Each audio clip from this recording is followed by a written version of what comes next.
making a series of videos about the activities of the Art for Children Gallery in Da Nang. Through various activities, we let the children experience how incredibly interesting and surprising the visual can be. This is the first video about the topic, do we see what we see? We see what we see, but don't we see much more than what we see?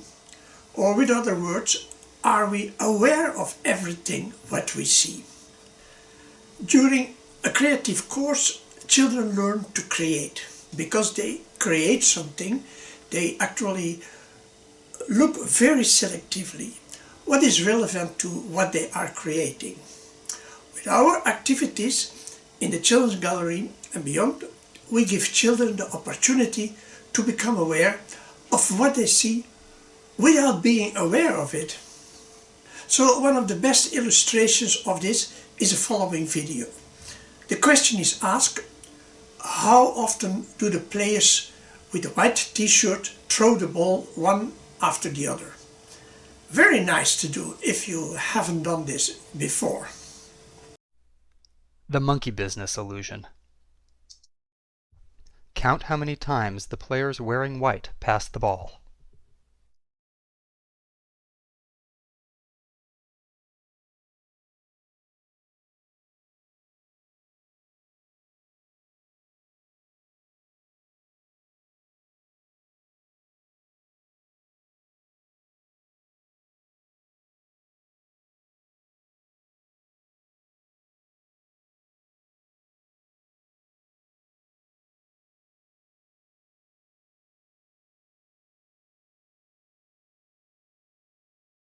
The correct answer is 16 passes. Did you spot the gorilla? For people who haven't seen or heard about a video like this before, about half missed the gorilla. If you knew about the gorilla, you probably saw it, but did you notice the curtain changing color or the player on the black team leaving the game? Let's rewind and watch it again.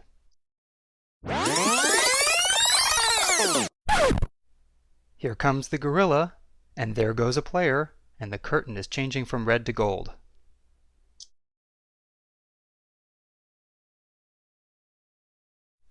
When you're looking for a gorilla, you often miss other unexpected events. And that's the monkey business illusion. Learn more about this illusion and the original gorilla experiment at theinvisiblegorilla.com. The maker Daniel Simons has many more interesting videos. This one is a good example of the fact that we mainly see what we need or want to see. We know this phenomenon very well because when three people have seen the same thing, it turns out that all three of them saw something different. And there are several reasons for this. An important reason is that we analyze the same image very differently based on our cultural background. John Murillo gives a good example of this. A video of an aquarium was shown and the test subjects were then asked what they see.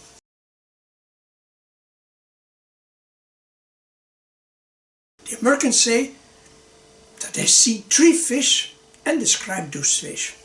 The Japanese describe the whole picture. There are rocks, plants and fish. It turns out that the Americans focused on what they found important and Asians look at the total picture first. So it appears that in different cultures we learn to look different. Looking is observing. Those who are used to seeing often forget that we had to learn to look. For example, look at this drawing. I remember I saw it on one of my study books, Developmental Psychology, written by Monks and Knoers. It shows us that the first 3 months of our life we found both drawings the same attractive. Only after 3 months we start to recognize the right configurations, which means that the first 3 months we saw exactly the same, but our brain wasn't able to process the information completely. Now you might think Yeah, that's because it concerns a child. But no, look at this picture and what do you see? Most of us see the same as what adults see that have always been blind and then they had an eye surgery. They also have no idea about what they are seeing. This is fascinatingly described by Oliver Sacks in his article To See and Not See, about a man who, after being blind for 40 years, was able to see through eye surgery, but he complained that he recognized nothing of what he saw and he felt terrible, unhappy, because he was completely unfamiliar with a new world. When you look again at this picture, you might discover that it is the head of a cow. And now does the imaging gain meaning. And when you see it, you might realize that the word cow stands for something. It is because you have learned that a certain visual information is what we call cow. And you know that is a cow. This is very important. What we do not know, we do not really see it. There's a story that the Aboriginals in America didn't see the ships of Columbus because they didn't know this kind of big ships. But we can assume that they saw them, but they had no idea what it was. Maybe a bird with big wings or a moving mountain.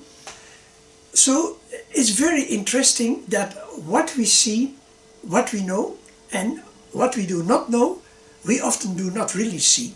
In the gallery we have a whole collection of images that are confusing and therefore fun for children. We have them from the very past, like the famous satire on perspective painted by William Hogarth some 400 years ago. And the even older fruit face from Giuseppe Arcimboldo. Why do we not see what we do not know? Well, optical illusions are based on automatism. We see something and automatic we make our conclusions based on the information we have already. We do not really look carefully, it goes very automatically.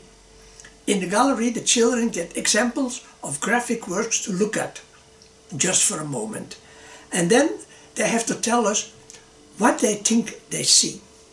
So, what do you see here? And here?